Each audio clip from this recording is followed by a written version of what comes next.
GIL TV presents ज्योत से ज्योत जगाते चलो, प्रेम की गंगा बहाते चलो। राह में आए जो दीन दुखी, सबको गले से लगाते चलो, प्रेम की गंगा बहाते चलो।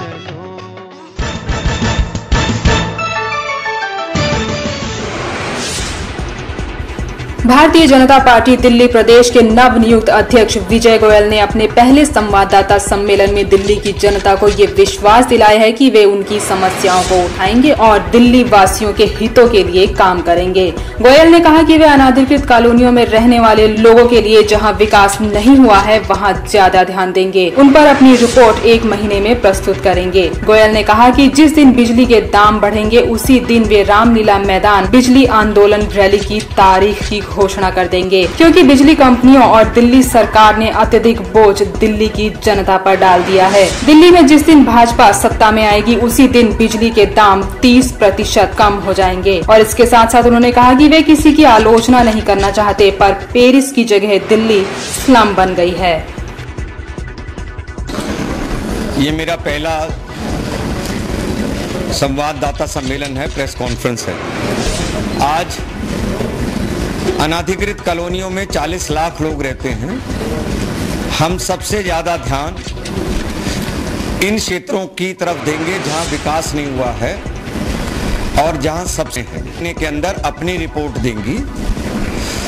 उसके आधार पर हम दिल्ली के लिए एक अल्टरनेटिव मॉडल तैयार करेंगे कि इन समस्याओं के क्या हल हैं।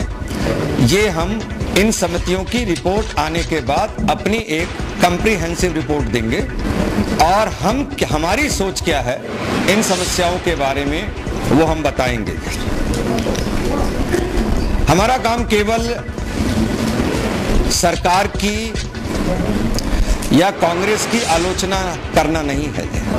और आप जानते हैं कि ये जो बिजली के दाम बढ़ने के अंदर दिल्ली सरकार और बिजली कंपनियों की साठगांठ है और जनता को ये कतई भी विश्वास नहीं है कि, इसलिए हमने ये कहा है अगर बिजली कंपनियों ने, दिल्ली सरकार ने बिजली के दाम बढ़ाए, जिस दिन दाम बढ़ाने की घोषणा होगी उसी दिन रामलीला मैदान की रैली की, बिजली आंदोलन की तारीख भी तय हो जाएगी।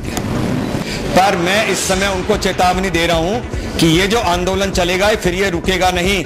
इसलिए मैंने कह दिया जिस दिन उन्होंने रेट की घोषणा करी, मेरा मैसेज उन तक आपके थ्रू जाएगा, उस दिन रामलीला मैदान की तारीख में घोषणा कर दूंगा। और रामलीला मैदान की तारीख का मतलब ये होता है गली गली, मोहल्ले मोहल्ले, गांव गांव, कॉलोनी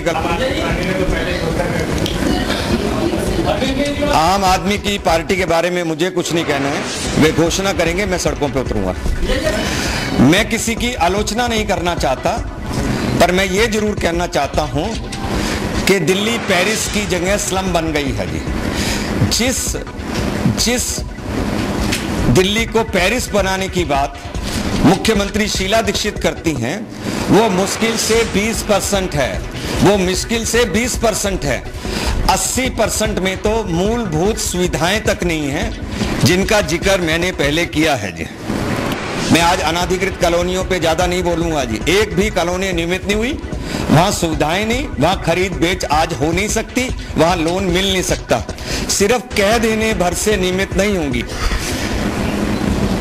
हर दूसरे दिन दिल्ली के अंदर रेप हो रहे हैं। महिलाओं के लिए दिल्ली असुरक्षित है, ऐसा खुद मुख्यमंत्री अपनी ही केंद्र सरकार और दिल्ली सरकार में ये कहती है। अन्ना हजारे जी रामलीला मैदान में रैली कर रहे थे, मैं उनके मंच पे चढ़ के कुछ भी बोलता तो आप उसको हाईजैक करना कहते क्या जी? अगर किसी ने शालीनता दिखाकर उनको मंच दिया तो उसको हाईजैक करना नहीं कहते, ये उनको सोचने की बात है जी। पार्टी हाईजैक नहीं करती, आप करो। कोई किसी को नहीं रोकता सीएजी ऑडिट कराने के लिए जी। और मेरे पास बहुत सारे फैक्ट्स हैं। उसके लिए मैं अलग प्रेस कॉन्फ्रेंस करूंगा जिसमें मैं ये साबित कर दूंगा। और मैंने आपको बताया मेरा कहना काफी है उनको क्या, तो अभी मुझे डीआरसी के चेयरमैन से मिलना है, उनसे बहुत सारे सवाल पूछने हैं, सब कुछ करना है। मेरा काम करने का तरीका यह है, जब भी मैं किसी के बारे के अंदर बोलता हूं तो पहले उसको एक मौका देता हूं कि उसकी कोई एक्सप्लेनेशन तो मुझे बताए, तब मैं प्रेस के सामने जाता हूं। मैं भी चाहता हूं कांग्रेस ही खुश रहे। संगठन की क्या चुनौती है? जाकर संगठन हमारा है, उसमें चुनौती क्या है? ये हम सब एक काम करते हैं। इतना ही मुझे आज कहना था। जोत से जोत जगाते चलो, प्रेम की गंगा बहाते चलो। राह में आए जो दीन दुखी, सबको गले से